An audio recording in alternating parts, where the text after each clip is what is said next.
ಇವತ್ತು ವಾಂಗಿಬಾತು ಅವಲಕ್ಕಿ ಬಳಸಿ ವಾಂಗಿಬಾತು ಮಾಡೋದನ್ನು ತೋರಿಸ್ತಾ ಇದ್ದೀನಿ. ಯೂಶುವಲಾಗಿ ಅಕ್ಕಿ ಬಳಸಿ ವಾಂಗಿಬಾತು ಮಾಡೋದು ಎಲ್ಲರಿಗೂ ಗೊತ್ತಿರುತ್ತೆ. ಅವಲಕ್ಕಿ ಬಳಸಿ ಮಾಡ್ತಾ ಇರೋದು ಒಂದು ವಿಶೇಷ ಅಂತಲೇ ಹೇಳ್ಬೋದು. ಆರೋಗ್ಯ ದೃಷ್ಟಿಯಿಂದನೂ ಅವಲಕ್ಕಿ ಅಕ್ಕಿಗಿಂತ ತುಂಬಾ ಒಳ್ಳೆಯದು. ಅವಲಕ್ಕಿನಲ್ಲಿ ಫೈಬರ್ ಜಾಸ್ತಿ ಇದೆ ಮತ್ತು ತುಂಬ ಪೌಷ್ಟಿಕಾಂಶಗಳಿದೆ. ಹಾಗಾಗಿ ಬೆಳಗ್ಗೆ ಅನ್ನ ತಿನ್ನೋದಕ್ಕೆ ಬೇಜಾರು ಅಂತ ಆದಾಗ ಈ ಥರದ ಒಂದು ವಾಂಗಿಬಾತನ್ನು ಅವಲಕ್ಕಿ ಬಳಸಿ ಮಾಡಿಕೊಂಡು ಎಂಜಾಯ್ ಮಾಡ್ಬೋದು. ಮತ್ತು ಇದು ಮಕ್ಕಳಿಗೆ ಲಂಚ್ ಬಾಕ್ಸ್ಗೂ ತುಂಬ ಚೆನ್ನಾಗಿರುತ್ತೆ. ಎಲ್ಲಾದರೂ ಪಿಕ್ನಿಕ್ ಹೋದಾಗ ಕ್ಯಾರಿ ಮಾಡೋದಕ್ಕೂ ಚೆನ್ನಾಗಿರುತ್ತೆ. ವ್ರತ ಉಪವಾಸಗಳಲ್ಲಿ ಅನ್ನ ತಿನ್ನಲ್ಲ ಅಂತ ಇದ್ದಾಗ ಅವಲಕ್ಕಿನ ಈ ರೀತಿ ಬಳಸ್ಕೊಂಡು ಒಂದು ಒಳ್ಳೆ ಬಾತ್ ರೆಸಿಪಿನ ಮಾಡ್ಕೊಂಡು ತಿನ್ಬೋದು. ಇಲ್ಲಿ ನಾನು ಒಂದು 1/4 kg ಬದನೆಕಾಯಿ ತೊಗೊಂಡಿದ್ದೀನಿ. ಬಿಳಿ ಬದನೆಕಾಯಿ ವಾಂಗಿಬಾತ್ಗೆ ಯೂಸ್ ಮಾಡೋದು ಬಿಳಿ ಬದನೆಕಾಯಿ ಮಾತ್ರ, ಇನ್ಯಾವುದು ಅಷ್ಟು ಮ್ಯಾಚ್ ಆಗೋಲ್ಲ. ಮತ್ತು ಒಂದು 1/4 kg ಅವಲಕ್ಕಿ ತೊಗೊಂಡಿದ್ದೀನಿ. ಅವಲಕ್ಕಿನ ತೊಳೆದಿಟ್ಕೊಂಡಿದ್ದೀನಿ ಅಷ್ಟೇ, ನೀರಲ್ಲಿ ನೆನೆ ಹಾಕೋದು ಬೇಡ, ತುಂಬ ಮೆತ್ತಗಾಗ್ಬಿಡುತ್ತೆ ಮೊದಲೇ ನೆನೆ ಹಾಕಿಬಿಟ್ರೆ. ಅವಲಕ್ಕಿನ ತೊಳೆದಿಟ್ಕೊಂಡು ಬದನೆಕಾಯಿ ಎಲ್ಲ ಹಚ್ಚಿ ರೆಡಿ ಮಾಡ್ಕೊಳ್ಳೋ ಅಷ್ಟರೊಳಗೆ ಅದು ಸ್ವಲ್ಪ ನೆನೆಯುತ್ತೆ. ಬದನೆಕಾಯಿನ ಹಚ್ಚಿಬಿಟ್ಟು ನೀರಲ್ಲಿ ಹಾಕಿಟ್ಕೊಳ್ತೀನಿ, ಇಲ್ಲಾಂದರೆ ಬಣ್ಣ ಒಂಥರ ಚೇಂಜ್ ಆಗುತ್ತೆ, ಕಪ್ಪಗಾಗ್ಬಿಡುತ್ತೆ ಹಾಗೆ ಇಟ್ಟರೆ.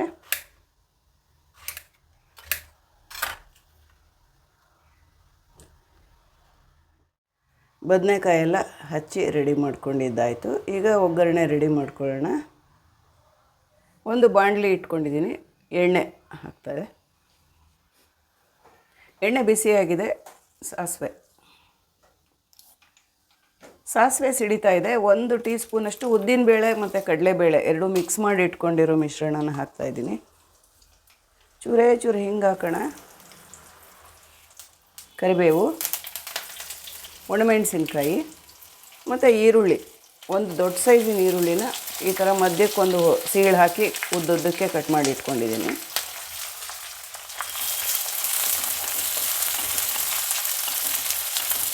ಒಣಮೆಣಸಿನ್ಕಾಯಿ ಹಾಕೋದು ಒಳ್ಳೆ ಫ್ಲೇವರ್ಫುಲ್ಲಾಗಿರಲಿ ಅಂತ, ಒಂಥರ ಚೆನ್ನಾಗಿರುತ್ತೆ, ನೋಡೋಕ್ಕೂ ಚೆನ್ನಾಗಿರುತ್ತೆ, ಒಂಥರ ಒಳ್ಳೆ ಫ್ಲೇವರ್ ಬಿಟ್ಕೊಳ್ಳುತ್ತೆ.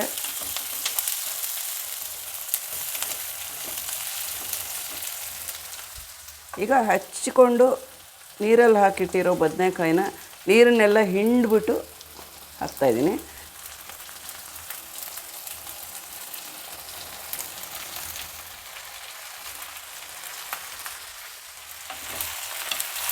ವಾಂಗಿಬಾತ್ಗೆ ಎಣ್ಣೆ ಸ್ವಲ್ಪ ಮುಂದಾಗೆ ಹಾಕಬೇಕು, ಯಾಕೆಂದರೆ ತರಕಾರಿ ಅಂದರೆ ಬದನೆಕಾಯಿ ಎಲ್ಲ ಎಣ್ಣೆನಲ್ಲೇ ಫ್ರೈ ಆಗಬೇಕು.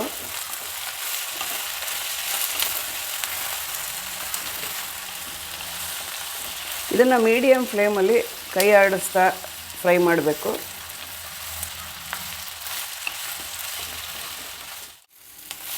ಬದನೆಕಾಯಿ ಎಲ್ಲ ಫ್ರೈ ಆಯಿತು. ಎಷ್ಟು ಫ್ರೈ ಮಾಡಬೇಕು ಅಂದರೆ ತುಂಬ ಮೆತ್ತಗಾಗಬಾರ್ದು ಬದನೆಕಾಯಿ, ಸ್ವಲ್ಪ ಕ್ರಂಚಿಯಾಗಿರಬೇಕು, ಆದರೆ ಬೆಂದಿರಬೇಕು. ಈ ಹದ ನೋಡಿಕೊಂಡು ಫ್ರೈ ಮಾಡಬೇಕು. ಈಗ ಇದರಲ್ಲಿ ವಾಂಗಿಬಾತ್ ಪೌಡ್ರ್ ಹಾಕ್ತಾಯಿದ್ದೀನಿ. ಒಂದು 3 ರಿಂದ 4 ಟೀ ಸ್ಪೂನಷ್ಟು ಹಾಕ್ತಾಯಿದ್ದೀನಿ ನಾನು ಮಾಡೋ ಕ್ವಾಂಟಿಟಿಗೆ. ಉಪ್ಪು 1.5 ಟೀ ಸ್ಪೂನಷ್ಟು ಉಪ್ಪು ಹಾಕಿದ್ದೀನಿ. ಬೇಕಾದರೆ ಆಮೇಲೆ ಸೇರಿಸ್ಕೊಳ್ಬೋದು, ರುಚಿ ನೋಡಿ. ಖಾರ ಕಡಿಮೆ ಆಯಿತು ಅಂತಂದರೆ ವಾಂಗಿಬಾತ್ ಪೌಡ್ರಲ್ಲೂ ಖಾರ ಹಾಕಿರುತ್ತೆ, ಕಡಿಮೆ ಆಯಿತು ಅಂದರೆ ಬೇಕಾದರೆ ಅಚ್ಚ ಖಾರದ ಪುಡಿ ಸ್ವಲ್ಪ ಹಾಕ್ಕೊಳ್ಬೋದು. ಸ್ವಲ್ಪ ಹುಣಸೆ ರಸ ರುಚಿಗೆ. ಹುಣಸೆ ರಸ ಹಾಕೋಕ್ಕೆ ಇಷ್ಟ ಇಲ್ಲ ಅಂತಂದರೆ ನಿಂಬೆ ರಸ ಕೂಡ ಹಾಕ್ಕೊಳ್ಬೋದು. ತುಂಬ ಜಾಸ್ತಿ ಹಾಕೋಕ್ಕೂ ಹೋಗಬಾರ್ದು, ಸ್ವಲ್ಪ ಹಾಕಬೇಕು. ಕೊಬ್ಬರಿ ಎಲ್ಲ ವಾಂಗಿಬಾತ್ ಪೌಡ್ರಲ್ಲೇ ಹಾಕಿರುತ್ತೆ. ನಾನಿಲ್ಲಿ ವಾಂಗಿಬಾತ್ ಪೌಡ್ರ್ ಮಾಡೋದನ್ನು ತೋರಿಸಿಲ್ಲ, ಸುಮಾರು ನಮ್ಮ ಹಿಂದಿನ ವಿಡಿಯೋಗಳಲ್ಲೆಲ್ಲ ತೋರಿಸಿದ್ದೀನಿ. ಈಗ ವಾಂಗಿಬಾತ್ ಗೊಜ್ಜು ರೆಡಿ ಆಯಿತು. ಇದನ್ನು ಬೇಕಾದರೆ ಸ್ವಲ್ಪ ಗೊಜ್ಜನ್ನು ತೆಗೆದಿಟ್ಕೊಂಡು ಅನ್ನಕ್ಕೂ ಸೇಮ್ ಗೊಜ್ಜು ಅನ್ನಕ್ಕೂ ಕಲಿಸ್ಕೊಳ್ಬಹುದು. ಹುಣಸೆ ರಸ ಹಾಕಿರೋದ್ರಿಂದ ಸ್ವಲ್ಪ ಹೊತ್ತು ಹುರಿಬೇಕಾಗುತ್ತೆ. ಈಗ ನೋಡಿ ಎಣ್ಣೆ ಎಲ್ಲ ಸ್ವಲ್ಪ ಬಿಟ್ಕೊಳ್ತಾ ಇದೆ ಬಾಣಲಿಯಿಂದ, ಹಾಗಾಗಿ ಇದು ಇವಾಗ ರೆಡಿ ಆಯಿತು. ಸ್ವಲ್ಪ ಗೊಜ್ಜನ್ನು ನಾನಿಲ್ಲಿ ತೆಗೆದಿಟ್ಕೊಳ್ತೀನಿ.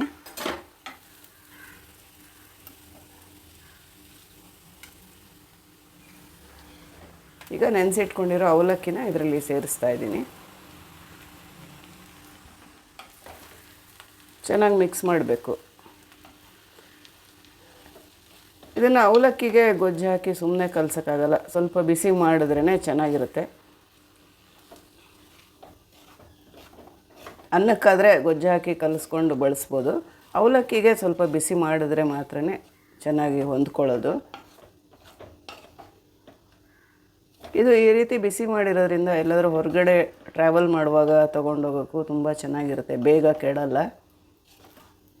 ಈ ಸ್ಟೇಜಲ್ಲಿ ಉಪ್ಪೇನಾದರೂ ಕಡಿಮೆ ಇದೆ ಅನ್ನಿಸಿದ್ರೆ ಟೇಸ್ಟ್ ನೋಡಿಬಿಟ್ಟು ಉಪ್ಪು ಹಾಕ್ಕೊಳ್ಬೋದು. ಇದನ್ನು ಸಣ್ಣ ಫ್ಲೇಮ್ ಇಟ್ಬಿಟ್ಟು ಸ್ವಲ್ಪ ಹೊತ್ತು ಬಿಸಿ ಮಾಡ್ತೀನಿ. ನೋಡಿ, ಇದು ಬಿಸಿಯಾಗಿದೆ. ಈಗ ಅವಲಕ್ಕಿ ವಾಂಗಿಬಾತ್ ರೆಡಿ ಆಯಿತು. ಕಡೆಯದಾಗಿ ಸ್ವಲ್ಪ ಕೊತ್ತಂಬರಿ ಸೊಪ್ಪು ಹಾಕೋಣ.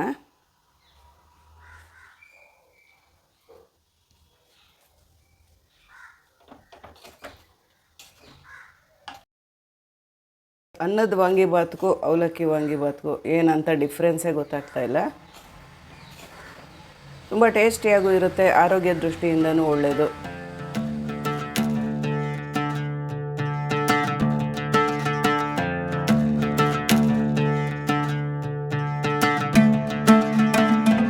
ಅವಲಕ್ಕಿ ಮೆಂತ್ಯ ಬಾತ್, ಅವಲಕ್ಕಿ ಬಳಸಿ ಮೆಂತ್ಯ ಸೊಪ್ಪಿನ ಬಾತ್ ಮಾಡ್ತಾಯಿದ್ದೀನಿ.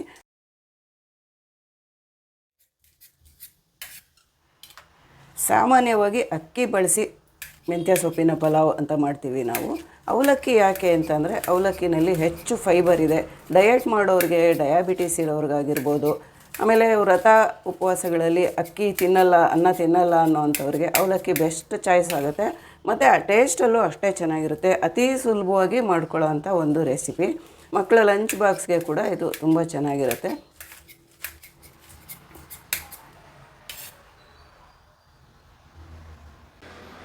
ಅವಲಕ್ಕಿ ಮೆಂತ್ಯ ಸೊಪ್ಪಿನ ಬಾತ್ಗೆ ನಾನು ಒಂದು ದೊಡ್ಡ ಕಟ್ಟು ಮೆಂತ್ಯ ಸೊಪ್ಪನ್ನ ತೊಗೊಂಡಿದ್ದೆ. ಚೆನ್ನಾಗಿ ತೊಳೆದ್ಬಿಟ್ಟು ನೀರೆಲ್ಲ ಸೋರಿಸಿ ಅರ್ಧದಷ್ಟನ್ನು ಸಣ್ಣದಾಗಿ ಹಚ್ಚಿಟ್ಕೊಂಡೆ. ಇನ್ನು ಅರ್ಧದಷ್ಟು ರುಬ್ಬಕ್ಕೆ ಹಾಕ್ತೀನಿ.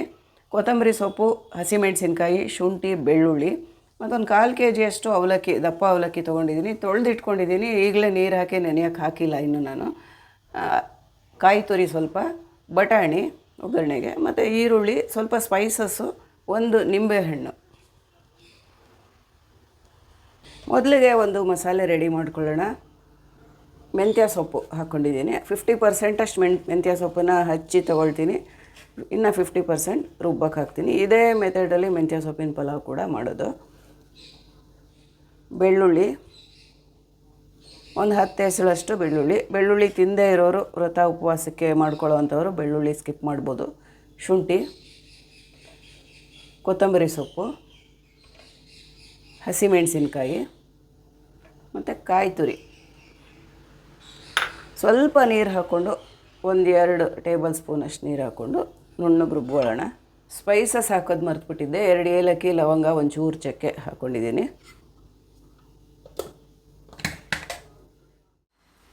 ಈಗ ಒಗ್ಗರಣೆ ರೆಡಿ ಮಾಡ್ಕೊಳ್ಳೋಣ. ಒಂದು ಕಡಾಯಿನಲ್ಲಿ ಸ್ವಲ್ಪ ಎಣ್ಣೆ ಹಾಕಿದೆ.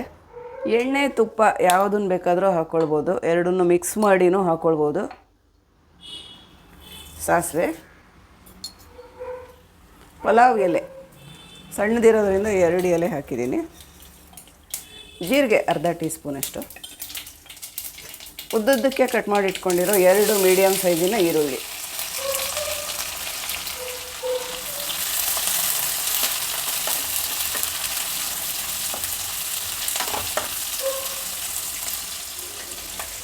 ಮೆಂತ್ಯ ಸೊಪ್ಪು ಸಣ್ಣದಾಗಿ ಹಚ್ಚಿಟ್ಕೊಂಡಿರೋದು ಅರ್ಧ ಕಟ್ಟಷ್ಟು. ಇಲ್ಲಿ ನಾನು 1/4 kg ಅವಲಕ್ಕಿಗೆ ಒಂದು ದೊಡ್ಡ ಕಟ್ಟು ಮೆಂತ್ಯ ಸೊಪ್ಪನ್ನ ತೊಗೊಂಡಿದ್ದೀನಿ.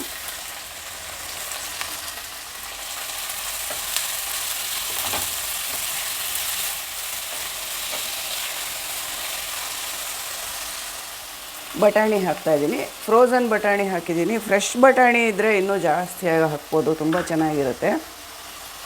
ಅವರೆಕಾಳು ಸೀಸನ್ ಆದರೆ ಅವರೆಕಾಳನ್ನು ಮೊದಲೇ ಬೇಯಿಸಿಟ್ಕೊಂಡು ಅದನ್ನು ಕೂಡ ಹಾಕ್ಕೋಬೋದು.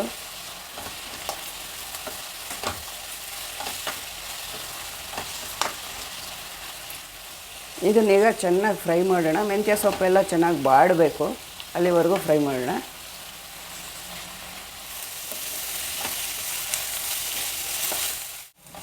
ಈರುಳ್ಳಿ, ಮೆಂತ್ಯ ಸೊಪ್ಪು ಎಲ್ಲ ಚೆನ್ನಾಗಿ ಬಾಡಿದೆ.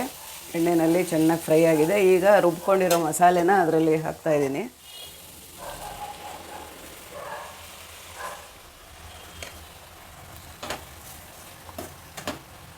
ಮಸಾಲೆದು ಹಸಿ ವಾಸನೆ ಹೋಗೋವರೆಗೂ ಮತ್ತು ಅದರ ತೇವಾಂಶ ಹೀರೋವರೆಗೂ ಸ್ವಲ್ಪ ಹುರಿಬೇಕು. ಈಗ ಉಪ್ಪು ಹಾಕೋಣ.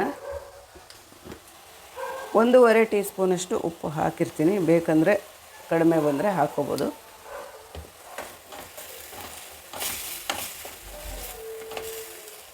ಸಣ್ಣ ಉರಿ ಇಟ್ಕೊಂಡು ಇದನ್ನು ಹುರಿಬೇಕು.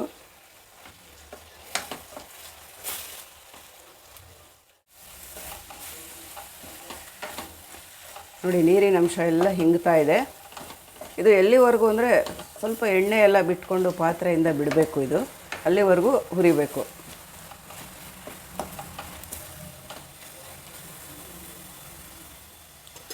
ಈಗ ನೆನೆಸಿಟ್ಕೊಂಡಿರೋ ಅವಲಕ್ಕಿನ ಇದರಲ್ಲಿ ಸೇರಿಸೋಣ. ಅವಲಕ್ಕಿನ ತುಂಬ ಮೆತ್ತಗೆ ನೆನೆಸಬಾರ್ದು, ಸ್ವಲ್ಪ ಹುಡಿ ಹುಡಿಯಾಗಿದ್ದರೆ ಚೆನ್ನಾಗಿರುತ್ತೆ. ಚೆನ್ನಾಗಿ ತೊಳೆದ್ಬಿಟ್ಟು ಸ್ವಲ್ಪ ನೀರು ಚುಮುಕ್ಸ್ಬಿಟ್ಟು ಇಟ್ಟರೆ ಸಾಕು. ಇದೆಷ್ಟೆಲ್ಲ ಪ್ರೊಸೀಜರ್ ಆಗೋ ಅಷ್ಟೊತ್ತಿಗೆ ಅವಲಕ್ಕಿ ಹದವಾಗಿ ನೆಂದಿರುತ್ತೆ.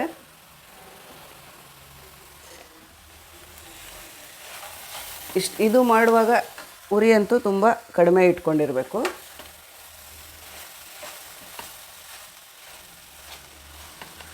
ಜಾಸ್ತಿ ಒರಟಾಗಿ ಕೈ ಆಡಿಸ್ಬಾರ್ದು, ಅವಲಕ್ಕಿ ತುಂಡಾಗುತ್ತೆ, ಕಟ್ಟಾಗುತ್ತೆ.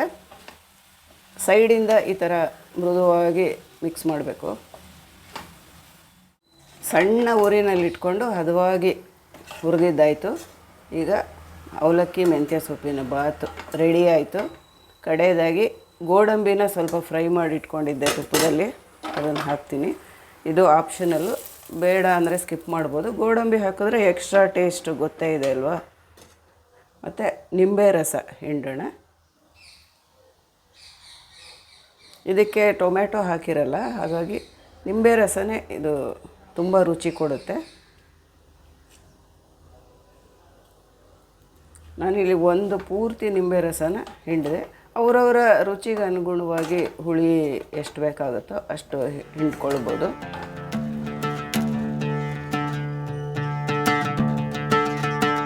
ಅವಲಕ್ಕಿ ಮೆಂತ್ಯ ಬಾತ್ ಬೆಳಗಿನ ತಿಂಡಿಗೆ, ಮಕ್ಕಳ ಲಂಚ್ ಬಾಕ್ಸ್ಗೆ, ಎಕ್ಸ್ಕರ್ಷನ್ ಹೋದಾಗ, ವ್ರತ ಉಪವಾಸದ ಸಮಯದಲ್ಲಿ ಎಲ್ಲ ಸಮಯಕ್ಕೂ ಒಂದು ರುಚಿಕರವಾಗಿರೋ ತಿಂಡಿ.